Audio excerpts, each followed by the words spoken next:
ಬೆಳಗಾವಿಯ ಸುವರ್ಣಸೌಧ ಇವತ್ತು ಅಧಿವೇಶನಕ್ಕೆ ಸಜ್ಜಾಗಿದೆ. ಇಂದಿನಿಂದ ಬಿಸಿ ಏರಿಸಲಿದೆ ಚಳಿಗಾಲದ ಅಧಿವೇಶನ. ಅಸ್ತ್ರ ಪ್ರತ್ಯಾಸ್ತ್ರಗಳ ಮಹಾದಾಳಿಗೆ ವೇದಿಕೆ ತಯಾರಾಗಿದೆ. ಇವತ್ತಿನಿಂದ ಸೆಷನ್ ಪ್ರಾರಂಭ ಆಗುತ್ತೆ. ಬೆಳಗಾವಿಯ ಸುವರ್ಣಸೌಧದಲ್ಲಿ ಅಸ್ತ್ರ ಪ್ರತ್ಯಾಸ್ತ್ರಗಳ ಮಹಾದಾಳಿಗೆ ವೇದಿಕೆ ಸಜ್ಜು. ವಿಪಕ್ಷಗಳ ಅಸ್ತ್ರಕ್ಕೆ ಸರ್ಕಾರದ ಪ್ರತ್ಯಸ್ತ್ರಗಳೇನು? ಸದ್ದು ಮಾಡುತ್ತಾ ದ್ವೇಷ ಭಾಷಣದ ವಿಧೇಯಕ, ಪರಪ್ಪನ ಅಗ್ರಹಾರದ ವಿಡಿಯೋ ವೈರಲ್ ಕೂಡ ಸಂಚಲನ ಮೂಡಿಸುತ್ತಾ ಸರ್ಕಾರವನ್ನ ಕಟ್ಟಿ ಹಾಕೋದಕ್ಕೆ ವಿಪಕ್ಷದ ಮಹಾ ಕಸರತ್ತು.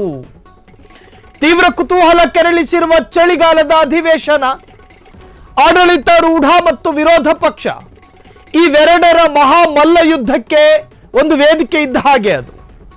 ಇವತ್ತು ಚಳಿ ಸಂದರ್ಭದಲ್ಲೂ ಕೂಡ ಅಧಿವೇಶನ ಬಿಸಿಯೇರಿಸುತ್ತಾ ಎನ್ನುವಂತಹದ್ದು. ಸರ್ಕಾರವೂ ಕೂಡ ಎಲ್ಲ ತರಹದ ಮೆಂಟಲಿ ಪ್ರಿಪರೇಷನ್ಗಳನ್ನು ಮಾಡಿಕೊಂಡಿರುತ್ತೆ. ವಿರೋಧ ಪಕ್ಷದ ಮೂಲಭೂತ ಕೆಲಸ ಏನು ಅಂದ್ರೆ ರೂಲಿಂಗ್ ಪಾರ್ಟಿಯನ್ನ ಕಟ್ಟಿ ಹಾಕೋದೆ. ಸೆಷನ್ಗಳ ಉದ್ದೇಶ ಏನು?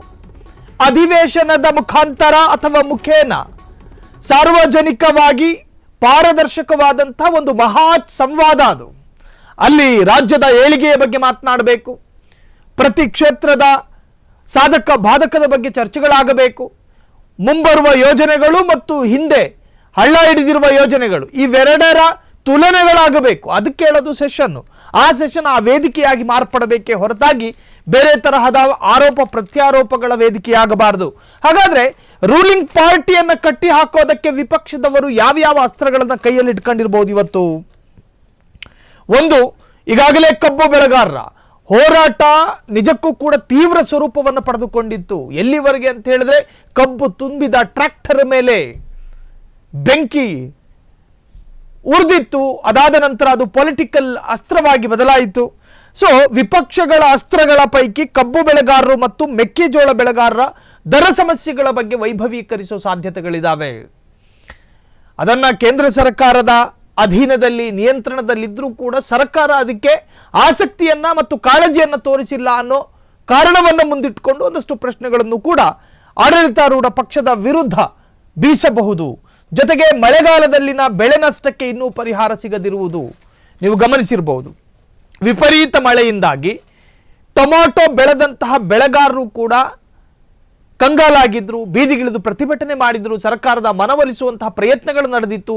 ಆದರೂ ಕೂಡ ಬೆಳೆಗೆ ಅಥವಾ ಅವರು ಬೆಳೆದಂತಹ ಬೆಳೆ ನಾಶ ಆದಾಗ ಅದಕ್ಕೆ ಪರಿಹರಿಸುವ ಯಾವುದೇ ಪ್ರಕ್ರಿಯೆಗಳು ಕೂಡ ಸರ್ಕಾರದ ಕಡೆಯಿಂದ ನಡೆದಿಲ್ಲ ಅನ್ನೋದನ್ನು ಕೂಡ ವೈಭವೀಕರಿಸುವ ಸಾಧ್ಯತೆಗಳಿದ್ದಾವೆ. ಇನ್ನು ಕಾನೂನು ಸುವ್ಯವಸ್ಥೆ ರಾಜ್ಯದಲ್ಲಿ ಸತ್ತು ಹೋಗಿದೆ. ಅದಕ್ಕೆ ಜೀವಂತ ಸಾಕ್ಷಿ ಎಂಬಂತೆ ಪರಪ್ಪನ ಅಗ್ರಹಾರದಲ್ಲಿ ಕೈದಿಗಳು ರಾಜಾತಿಥ್ಯವನ್ನ ಪಡಿತಿದ್ದಾರೆ ಎನ್ನುವಂತಹ ಒಂದಷ್ಟು ವಿಡಿಯೋಗಳು ಕೂಡ ವೈರಲ್ ಆಗಿತ್ತು. ಅದರಲ್ಲಿ ಭಯೋತ್ಪಾದಕರ ಕೈಯಲ್ಲಿ ಮೊಬೈಲ್ ಕಾಣಿಸಿಕೊಂಡಿತ್ತು. ಇನ್ನು ಹೆಣ್ಣು ಬಾಕ ಅಥವಾ ಲೋಲನ ಕೈಗಳಲ್ಲಿಯೂ ಕೂಡ ಮೊಬೈಲು, ಆತನ ಸೆಲ್ಲಲ್ಲಿ ಟಿವಿ, ಇವೆಲ್ಲವೂ ಕೂಡ ರಾಜಾತಿಥ್ಯ, ಕರ್ನಾಟಕ ಸರ್ಕಾರದ ಗೃಹ ಇಲಾಖೆಯ ವೈಫಲ್ಯ ಅನ್ನೋದನ್ನು ಅಲ್ಲಿ ಸೆಷನ್ನಲ್ಲಿ ವಿಪಕ್ಷದವರು ಕೇಳೋ ಸಾಧ್ಯತೆಗಳಿದ್ದಾವೆ. ಇನ್ನು ದ್ವೇಷ ಭಾಷಣದ ವಿಧೇಯಕ ಮೂಲಕ ಅಭಿವ್ಯಕ್ತಿ ಸ್ವಾತಂತ್ರ್ಯವನ್ನು ಹರಣ ಮಾಡ್ತಿದ್ದಾರೆ ಅಂತೇಳಿ ವಿಪಕ್ಷದವರು ಇವತ್ತು ಸದ್ದು ಮಾಡಬಹುದು. ಹೇಗೆ? ದ್ವೇಷ ಭಾಷಣವನ್ನು ಮಾಡುವವರ ವಿರುದ್ಧ ಕನಿಷ್ಠ 7 ವರ್ಷ ಜೈಲು ಶಿಕ್ಷೆ ಎನ್ನುವಂತಹ ಒಂದು ತೀರ್ಮಾನ ಅಥವಾ ಒಂದು ಮಸೂದೆಯನ್ನು ಜಾರಿಗೆ ತರೋದಕ್ಕೆ ಸರ್ಕಾರ ಪ್ರಯತ್ನ ಪಡ್ತಾ ಇದೆ. ಕೋಮು ದ್ವೇಷ ಅಂದ್ರೇನು? ಜಾತಿಗಳ ನಡುವೆ ವಿಷ ಬೀಜ ಬಿತ್ತುವುದು, ಧರ್ಮಗಳ ನಡುವೆ ದ್ವೇಷ ಹುಟ್ಟು ಹಾಕುವಂತಹ ಪ್ರಚೋದನಾತ್ಮಕವಾದ ಭಾಷಣ ಮಾಡೋದು, ಅಥವಾ ಅತ್ಯಂತ ಕಮ್ಯೂನಲ್ ಅಂತ ಕರೆಸಿಕೊಳ್ಳುವ ಪ್ರೇರಣೆ ನೀಡುವಂತಹ ಸಾಲುಗಳನ್ನು ಸೋಷಿಯಲ್ ಮೀಡಿಯಾದಲ್ಲಿ ಹಂಚಿಕೊಳ್ಳೋದು. ಅದು ರಾಜಕಾರಣಿಗಳಾಗಿರಲಿ, ಸೆಲೆಬ್ರಿಟಿಗಳಾಗಿರಲಿ, ನಾಗರಿಕರಾಗಿರಲಿ, ಹೋರಾಟಗಾರರು ಎಂಬ ಹೆಸರಿನಲ್ಲಿ ಬಂದವರೇ ಆಗಿರಲಿ, ಯಾರೇ ಮಾಡಿದರೂ ಕೂಡ ಅವರ ವಿರುದ್ಧ ಸೂಕ್ತ ಕ್ರಮ ಎನ್ನುವಂಥ ಮಸೂದೆಯನ್ನ ಜಾರಿ ಮಾಡೋದಕ್ಕೂ ಕೂಡ ರೂಲಿಂಗ್ ಪಾರ್ಟಿ ತಯಾರಿ ನಡೆಸ್ತಾ ಇದೆ. ಅದನ್ನು ಕೂಡ ಒಬ್ಬ ಮನುಷ್ಯನ ಈಗ ಫಂಡಮೆಂಟಲ್ ರೈಟ್ಸು ಅಂತ ಇರುತ್ತೆ, ವಾಕ್ ಸ್ವಾತಂತ್ರ್ಯ, ಪ್ರತಿಯೊಬ್ಬ ವ್ಯಕ್ತಿಗೂ ಕೂಡ ಮಾತನಾಡುವಂತಹ ಸ್ವಾತಂತ್ರ್ಯಗಳಿದ್ದಾವೆ, ತಮ್ಮ ತಮ್ಮ ಅಭಿಪ್ರಾಯಗಳನ್ನು ವ್ಯಕ್ತಪಡಿಸಬಹುದು. ನಾನಿಲ್ಲಿ ಕೂತು ನರೇಂದ್ರ ಮೋದಿ ಆಡಳಿತದ ದುರಾಡಳಿತ ಅಥವಾ ಆಡಳಿತ ಎರಡನ್ನೂ ಕೂಡ ಪ್ರಶ್ನೆ ಮಾಡುವ ಹಕ್ಕು ನಮಗೆ ಸಂವಿಧಾನ ಕೊಟ್ಟಿರುತ್ತೆ. ಈ ಮಾತನಾಡುವ ಸ್ವಾತಂತ್ರ್ಯಕ್ಕೆ ರಾಜ್ಯ ಸರ್ಕಾರ ಧಕ್ಕೆ ತರ್ತಾ ಇದೆ ಅನ್ನೋ ತರಹ ಇವತ್ತು ಚರ್ಚೆ ಆಗೋದಕ್ಕೂ ಕೂಡ ಅವಕಾಶಗಳಿರ್ತವೆ. ಇನ್ನು ಗೋ ಸಾಗಾಣೆ ವಾಹನವನ್ನ ಬ್ಯಾಂಕ್ ಖಾತ್ರಿ ಇಲ್ಲದೆ ಬಿಡುಗಡೆ, ಅದಕ್ಕೂ ಕೂಡ ವಿರೋಧತೆಗಳು ವ್ಯಕ್ತವಾಗಬಹುದು. ಗೋಹತ್ಯಾ ನಿಷೇಧ ಕಾಯ್ದೆ ಒಂದಿದೆ ರಾಜ್ಯದಲ್ಲಿ, 1980 ನಂತರ ಜಾರಿಗೆ ಬಂದಂತ ತಮಿಳುನಾಡು ಕರ್ನಾಟಕದಲ್ಲಿ ಆಕ್ಟಿವ್ ಆಗಿರ್ತಕ್ಕಂಥ ಒಂದು ಕಾಯ್ದೆ. ಅದು ಗೋವನ್ನು ಕಳ್ಳ ಸಾಗಾಣೆ ಮಾಡಕೂಡದು, ಇನ್ನು ಸ್ಲಾಟರ್ ಹೌಸ್ ಅಲ್ಲದೆ ಇರತಕ್ಕಂತಹ ಜಾಗಗಳಲ್ಲಿ ಕಸಾಯಿ ಮಾಡಬಾರ್ದು. ಅದು ಜಾನುವಾರು ವಿರೋಧ ಅಂದ್ರೆ ಜಾನುವಾರು ವಿರೋಧ ಕಾಯ್ದೆಯ ವಿರುದ್ಧವಾಗಿ ಯಾರಾದರೂ ನಡೆದುಕೊಂಡ್ರೆ ಅವರ ವಿರುದ್ಧ ಸೂಕ್ತ ಕ್ರಮಗಳಾಗ್ತವೆ. ಅದರಲ್ಲೊಂದಷ್ಟು ಸಡಿಲಿಕೆಯನ್ನು ತರುವಂತಹ ಪ್ರಯತ್ನದಲ್ಲಿ ರಾಜ್ಯ ಸರ್ಕಾರ ಇದೆ.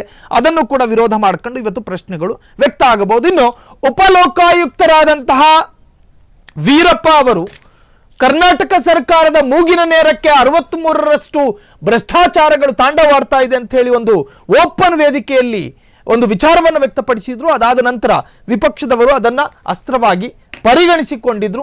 ಅದು ಕೂಡ ಇವತ್ತು ಸೆಷನ್ನಲ್ಲಿ ವೈಭವೀಕರಿಸಲಾಗುತ್ತೆ ಎನ್ನುವಂತಹದ್ದು. ಇನ್ನು ಕ್ವಿಕ್ ಆಗಿ ಹೇಳೋದಾದ್ರೆ ಸರ್ಕಾರದ ಕೈಯಲ್ಲಿರತಕ್ಕಂಥ ಪ್ರತ್ಯಾಸ್ತ್ರಗಳೇನು?